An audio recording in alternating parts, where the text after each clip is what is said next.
पंढरपूर नगरपालिकेमध्ये माझ्या भागातील road light संबंधी तक्रार देण्यासाठी गेलो असता तिथे पाहण्यात आले की माझ्या अगोदरही 4-5 ग्राहक तक्रार देण्यासाठी तिथे आले होते. मात्र का थांबले असे विचारले असता लक्षात आले की अजून कार्यालयाचे कुलूपच उघडले गेले नाही. त्यावेळी तिथे बोर्ड पाहण्यात आला. सकाळी 10 ते 2:30 असं तक्रार नोंदणीसाठीचं टायमिंग असतानाही 11:30 वाजल्या असताना अजूनही ऑफिस उघडले गेले नव्हते.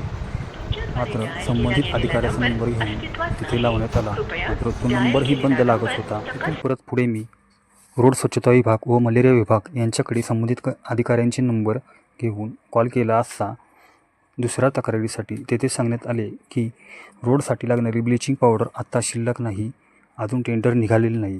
तसेच मलेरिया खात्यातील लाल रंगाची रेड फिनाईल पावडर माशांसाठी असते, त्या संबंधित पण विचारलं असता तेच उत्तर मिळाले, अजून टेंडर निघायला गेले नाही. परत या अगोदरही रोडवरील फिरणाऱ्या मोकाट गाई जनावरांसाठी तक्रार नोंदवायची होती. त्यावेळेस मागच्या आठवड्यात हेच उत्तर मिळाले की अजून टेंडर निघाले नाही.